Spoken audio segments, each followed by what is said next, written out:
நூல்காஞ்சி நேயர் பெருமக்களுக்கு என் அன்பின் வணக்கம். நூல்காஞ்சி தொடர்ந்து தமிழ் அறிஞர்களை பற்றி சிந்தித்துக் கொண்டிருப்பது மிக்க மகிழ்ச்சியை தந்து கொண்டிருக்கிறது. தமிழ் அறிஞர்களுடைய வரிசையில் இன்றைக்கு நாம் சிந்திக்க இருப்பது தமிழ்கடல் ராய சொக்கலிங்கனாரை பற்றி. தமிழ்கடல் ராய சொக்கலிங்கனார் அவர்கள் 1898ஆம் ஆண்டில் காரைக்குடியில் பிறந்தார். சைவத்தை உயிரென போற்றும் நகரத்தார் மரபில் ராய சொக்கலிங்கனார் தோன்றினார். சின்ன வயதில் அவர் திண்ணை பள்ளிக்கூடத்திலே படித்தார். திண்ணை பள்ளிக்கூடத்திலே சுப்பையா என்கிற தமிழ் ஆசிரியரிடம் அவர் கல்வி கற்றார். பின்னர் ராய சொக்கலிங்கனாருடைய தந்தையார் அவர்கள் கேரளாவிலே உள்ள பாலக்காட்டிற்கு தொழில் செய்ய போகும்போது ராய சொக்கலிங்கனாரையும் கூட்டிக் கொண்டு சென்றார். பாலக்காட்டிலே ராய சொக்கலிங்கனார் அவர்கள் மலையாளத்தை கற்றார். மலையாளத்தோடு தமிழையும் கற்றுக்கொண்டார். அங்கே பின்னர் 1911ஆம் ஆண்டில் சொக்கலிங்கனார் அவர்களுடைய தந்தையார் அவர்கள் மலேசியாவிற்கு வணிகம் பொருட்டு சென்றார்கள். அதன் காரணமாக சொக்கலிங்கனார் அவர்களும் மலேசியாவிலே சென்று அங்கே வாழ வேண்டி இருக்கக்கூடிய தருணத்தில் மிக்க இளமை பருவத்தில் அங்கே தமிழையும் மலேயா மொழியையும் கற்றுக்கொண்டார். அங்கே 5 ஆண்டுகள் அவர் மலேயா மொழியையும் தமிழையும் செம்மையாக கற்றுத் தேர்ந்தார். பின்னர் 1911ஆம் ஆண்டில் காரைக்குடியில் சிதம்பர சுப்பிரமணிய ஐயரிடம் தமிழ் பாடங்களை மிக மிக செம்மையாக கற்றுக்கொண்டார். சிதம்பர சுப்பிரமணிய ஐயரை பற்றி ராய சொக்கலிங்கனார் மிக பெருமையாக சொல்கிறார். அவரிடம்தான் நான் தமிழ் பாடல்களை எல்லாம் கேட்டுக்கொண்டேன். தமிழ் இலக்கிய இலக்கணங்களை எல்லாம் சிதம்பர சுப்பிரமணிய ஐயரிடம்தான் நான் கற்றுக்கொண்டேன் என்று தனது ஆசிரியரை பற்றி பெருமை பொங்க ராய சொக்கலிங்கனார் அவர்கள் கூறியிருக்கிறார்கள். பின்னர் ராய சொக்கலிங்கனார் அவர்கள் செய்த தமிழ் பணிகள் என்பது அளவற்றது. மிக அருமையாக தமிழ் பணி செய்தார். அந்த தமிழ் பணியினுடைய ஆர்வமாக அவருக்கு தேச விடுதலையில் ஆர்வமும் ஏற்பட்டது. தமிழ் மொழிதான் அவரை நாட்டு விடுதலையின்பால் மிக்க ஒரு ஈடுபாட்டை உண்டாக்கியது. அந்த ஈடுபாடு உருவாவதற்கு காரணமாக இருந்தவர் யாருன்னா சோனா முருகப்பா அவர்கள். சோனா முருகப்பா அவர்களை பற்றியும் நூல்காஞ்சியில் நாம பேச இருக்கிறோம். மிகப்பெரிய தமிழ் அறிஞர். அவரை பத்தியும் நம்ம நூல்காஞ்சி வாயிலாக நம்ம பேச இருக்கிறோம். அந்த சோனா முருகப்பாவோடு ராய சொக்கலிங்கனார் அவர்கள் ஒன்றி போயிருந்தார்கள். அந்த நட்பினுடைய விளைவாக மலர்ந்ததுதான் 1917இல் காரைக்குடியில் இந்து மதாபிமான சங்கம். 1917இல் இந்து மதாபிமான சங்கத்தை சோனா முருகப்பா அவர்களும் தமிழ்கடல் ராய சொக்கலிங்கனார் அவர்களும் இணைந்து உருவாக்கினார்கள். இந்த இந்து மதாபிமான சங்கத்திற்கு மிகப்பெரிய பெருமை உண்டு. மிகப்பெரிய பெருமை. அங்கே ஏராளமான தமிழ் அறிஞர்கள் சொற்பொழிவாக்கி இருக்கிறார்கள். அதுல மிக மிக போற்றுதலுக்குரிய ஒரு விஷயம் என்ன அப்படின்னா 1919ஆம் ஆண்டு நவம்பர் 9ஆம் தேதி மகாகவி பாரதியார் அவர்கள் இந்து மதாபிமான சங்கத்திற்கு வந்தார். இந்து மதாபிமான சங்கத்திற்கு அங்கே அற்புதமான ஆன்ற சொற்பொழிவினை மகாகவி பாரதி அவர்கள் தந்தார்கள். அது மட்டுமல்லாமல் இந்து மதாபிமான சங்கத்திற்கு வாழ்த்து என்று பாரதியார் ஒரு 7 பத்திகள் அடங்கிய மிகப்பெரிய செந்தமிழ் கவிதையை கொடுத்திருக்கிறார்கள். இந்த இந்து மதாபிமான சங்கத்துக்கு வாழ்த்து என்ற கவிதை சாதாரணமான கவிதை அல்ல. மிக மிக உயரிய கவிதை என்று அந்த கவிதையை நான் சொல்லுவேன். அதுல ஒரு சில பாடல்களை மட்டும் உங்களுக்கு அறிமுகப்படுத்த விரும்புகிறேன். செய்கையெல்லாம் அதன் செய்கை, தெய்வமே நாம், உய்கையுற நாமாகி நமக்குள்ளே ஒளிர்வதன உறுதி கொண்டு பொய், கயமை, சினம், சோம்பல், கவலை, மயல், வீண், விருப்பம், புழுக்கம், அச்சம், ஐயம் எனும் பேயையெல்லாம் ஞானம் எனும் வாளாலே அறுத்து தள்ளி எப்போதும் ஆனந்த சுடர்நிலையில் வாழ்ந்து உயிர்களுக்கு இனிது செய்வோர் என்று இந்து மதாபிமான சங்க வாழ்த்திலே பாரதியார் அவர்கள் குறிப்பிடுகிறார்கள். அது மட்டும் இல்லாம காரைக்குடியை மிக உயர்வாக பேசினார்கள். தத்துபுகழ் வளப்பாண்டி நாட்டினில் காரைக்குடியூர் தனிலே சால உத்தமராம் தனவணிகர் குலத்துதித்த இளைஞர் பலர் ஊக்கம் மிக்கார் என்று காரைக்குடி இளைஞர்களை மகாகவி பாரதி தனது இந்து மதாபிமான சங்க வாழ்த்து பாடலில் போற்றி மகிழ்ந்திருக்கிறார். இதெல்லாம் இந்த பெருமையெல்லாம் யாரால் உருவானது அப்படின்னா சோனா முருகப்பா அவர்களாலும் ராய சொக்கலிங்கனார் அவர்களாலும் உருவானதுதான். 1919 மகாகவி பாரதி வந்தது இன்றைக்கும் காரைக்குடியில் மிக மிக பெருமையாக பேசப்படுகிறது. இதை நான் காரைக்குடி சேர்ந்தவன் என்கிற முறையில் தமிழ்நாடு முழுவதும் இந்த பாடலையும் மகாகவி பாரதி காரைக்குடிக்கு வந்ததையும் பரப்பி வருகிறேன் என்று மகிழ்ச்சியோடு சொல்லிக் கொள்கிறேன். அப்புறம் தமிழ்கடல் ராய சொக்கலிங்கனார் அவர்கள் செய்த அரும் பணிகள் என்ன அப்படின்னா 1920 சோனா முருகப்பா அவர்கள் தன வைசிய ஊழியன் அப்படிங்கிற ஒரு பத்திரிகையை நிறுவினார். 1920 அந்த நிறுவப்பட்ட அந்த பத்திரிகையில 1922 ஊழியன் என்ற பெயரோடு அந்த நாளிதழ் வெளிவந்தது. அந்த ஊழியன் நாளிதழ்ல தான் மிகப்பெரிய புதுமைகளை செய்த சிறுகதைகளை தமிழ் சிறுகதைகளினுடைய முன்னோடி என்று கருதப்படுகிற புதுமை பித்தன் பணியாற்றினார். புதுமை பித்தன் காரைக்குடியில் ஊழியனில் பணியாற்றினார் என்பது மிகவும் சிறப்புக்குரிய செய்தி. அதுவும் சோனா முருகப்பா ஆரம்பித்த ஊழியன் நாளிதழில் தமிழ்கடல் ராய சொக்கலிங்கனாரை ஆசிரியராக கொண்ட அந்த ஊழியனில் புதுமை பித்தன் பணியாற்றினார். அது மட்டும் இல்லாமல் மிக மிக பெரிய சீர்திருத்தவாதியான வாரா என்று அழைக்கப்படுகிற வா ராமசாமி ஐயர் அங்க பணியாற்றினார்.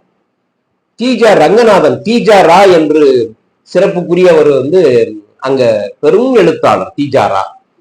யாரிடமும் முன்னுரை வாங்காத ஜெயகாந்தன் தீஜாராவிடம் வாங்கினார் முன்னுரை. யாரிடமும் முன்னுரை வாங்காத தீஜாரா தனது நூலுக்கு முன்னுரை வாங்கி இருக்கிறார் என்றால் அவர் ஒரே மனிதர் தீஜாரா தான். அந்த தீஜாரா ராய சொக்கலிங்கனார் அவர்களை ஆசிரியராக கொண்டு விளங்கிய ஊழியனில் பணி செய்தார் என்பது சிறப்புக்குரியது.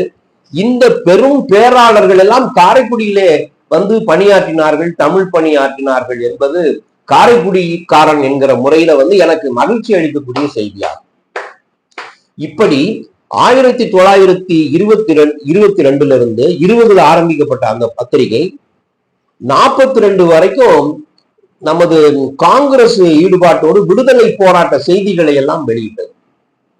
நமது இந்திய நாட்டினுடைய விடுதலை போராட்ட செய்திகளை எல்லாம் அந்த ஊழியன் பத்திரிகை வெளியிட்டு நம்ம மக்களுக்கு மிகப்பெரிய விடுதலை போராட்ட உணர்வுகளை ஊட்டியது என்று சொல்லலாம். 1934 ஒரு முக்கியமான ஆண்டு தமிழ்கடல் ராய சொக்கலிங்கனாருக்கு. 1934 மகாத்மா காந்தியடிகளை ராய சொக்கலிங்கனார் சந்தித்தார். அந்த 1934 வருடத்தை நினைத்து நினைத்து தன் வாழ்நாள் எல்லாம் மகிழ்ந்தவராக மகாத்மா காந்தியடிகளை தான் சந்தித்ததை பெரும் பேராக கருதினார் ராய சொக்கலிங்கனார்.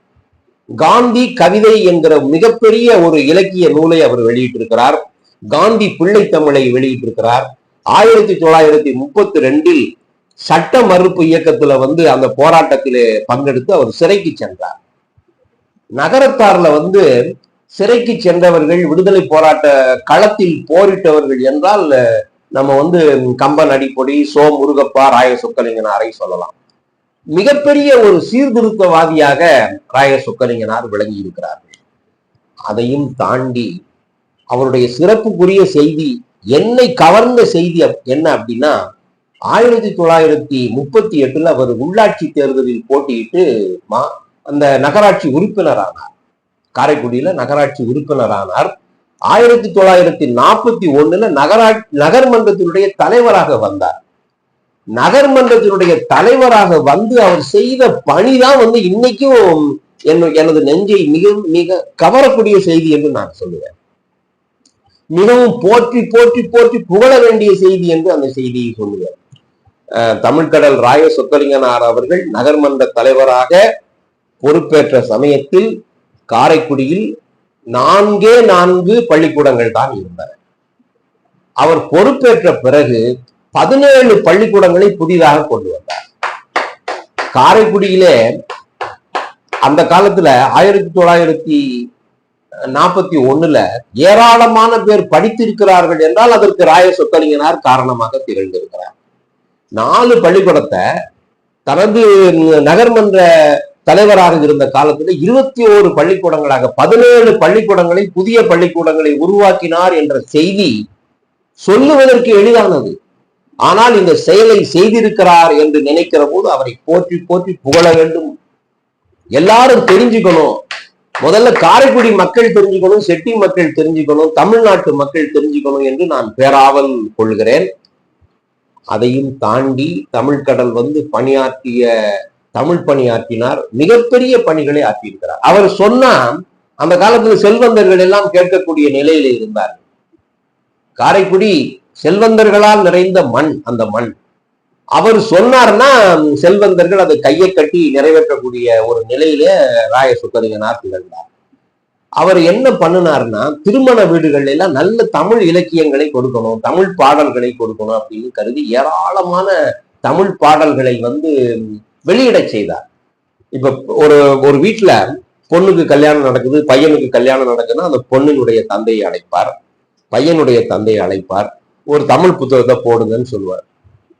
ஒரு 4000 திவ்ய பிரபந்தத்துல ஒரு 100 பாடல்களை தேர்ந்தெடுத்து கொடுக்குறேன் போடுங்க. தேவாரத்துல தெய்வ தேனமுது அப்படின்னு ஒரு 100 பாடல்களை தேர்ந்தெடுத்து தர்றேன் போடுங்க அப்படின்னு சொல்லுவாரு. அதை அவர் இட்ட பணியை அவர்கள் நிறைவேற்றினார்கள்.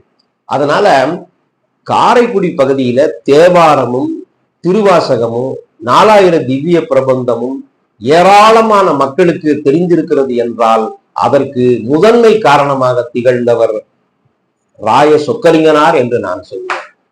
அப்படி அவர் எழுதிய நூல்கள் மூலமாக ஏராளமான தேவாரங்களையும் திருவாசகங்களையும் 4000 திவ்ய பிரபந்தங்களையும் ஆழ்வார் அமுதையும் கற்றவர்களில் நானும் ஒருவன் என்று பெருமைப்பட்டுக் கொள்கிறேன்.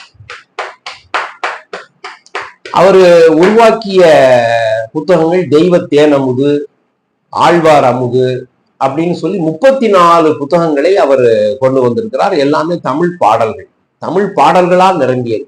அதுல மிக மிக அவர் செய்த தொண்டில் என்னை கவர்ந்த புத்தகம் என்ன, அருணாசல புராணம் என்கிற புத்தகம்.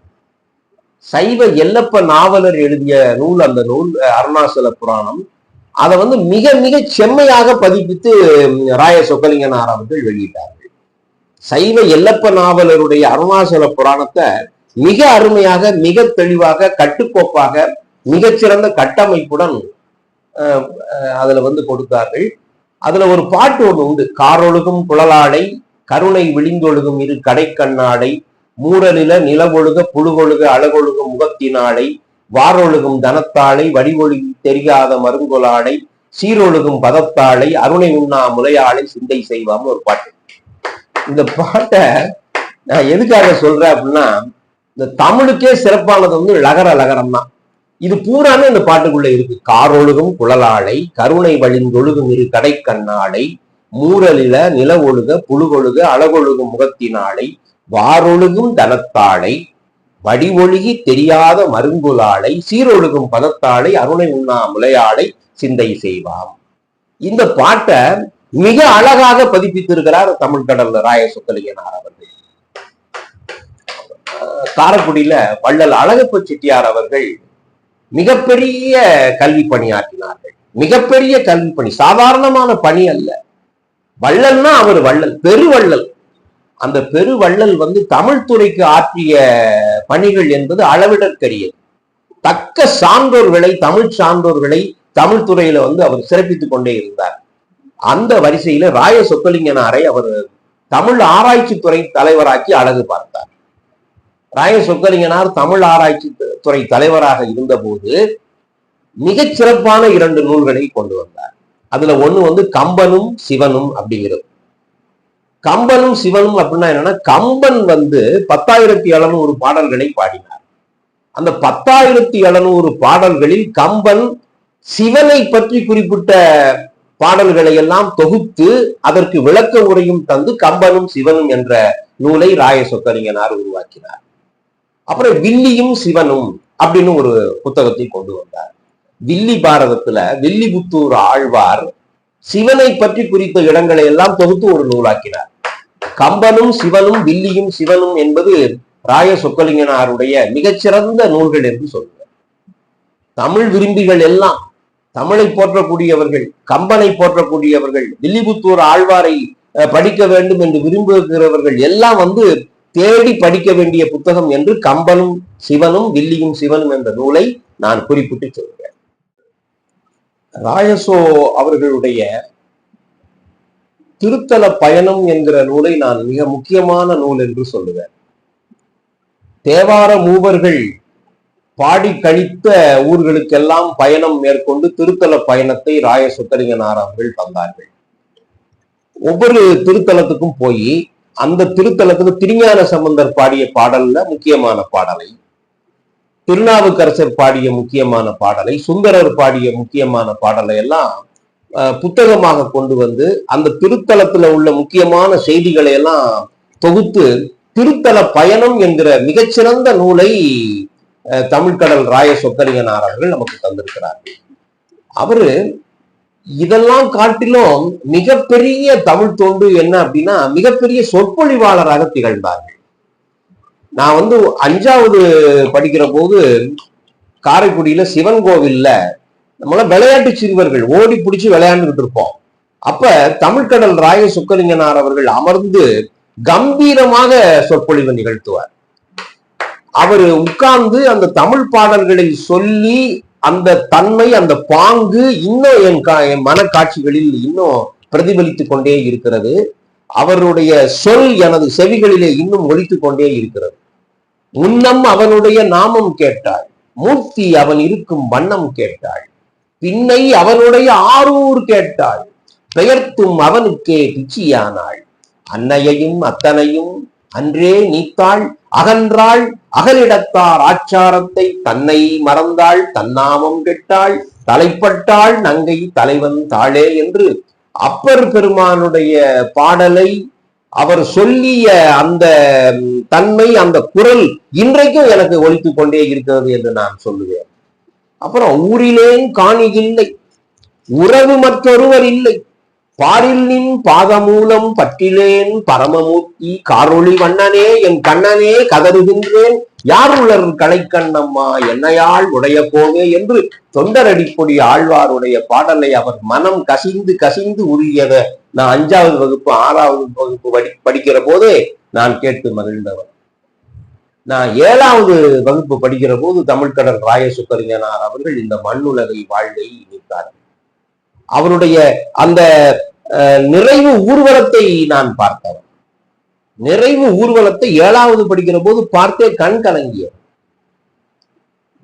அவரை நமது காரைக்குடி செட்டிநாட்டு மக்கள் அவருடைய 1958 அவரது 60வது ஆண்டு நிறைவு விழாவின் போது அவரை தமிழ்கடல் என்று அழைத்தார்கள். அப்புறம் அவர் கோலாலம்பூர் சென்றிருக்கிற போது அவருக்கு சிவம் பெருக்கும் சீலர் என்கிற பட்டத்தை அங்கே கொடுத்தார்கள். அவர் ரங்கூன் சென்றிருக்கிற போது அவருக்கு சிவமணி என்ற பட்டத்தை கொடுத்தார்கள். அந்த சிவமணி, சிவம் பெருக்கும் சீலர், தமிழ்கடல் என்ற சொற்களுக்கெல்லாம், அந்த அடைமொழிகளுக்கெல்லாம் பொருத்தமானவராக அவர் தமிழ் பணி ஆற்றினார். அவரது தமிழ் பணி, அவர் செய்த தமிழ் தொண்டு, அவர் கொடுத்த புத்தகங்கள் தமிழர்களால் என்றும் என்றும் என்றும் படிக்கப்பட வேண்டும் என்பது எனது பேரவா. எல்லோருக்கும் எனது வாழ்த்துக்கள். நன்றி, வணக்கம்.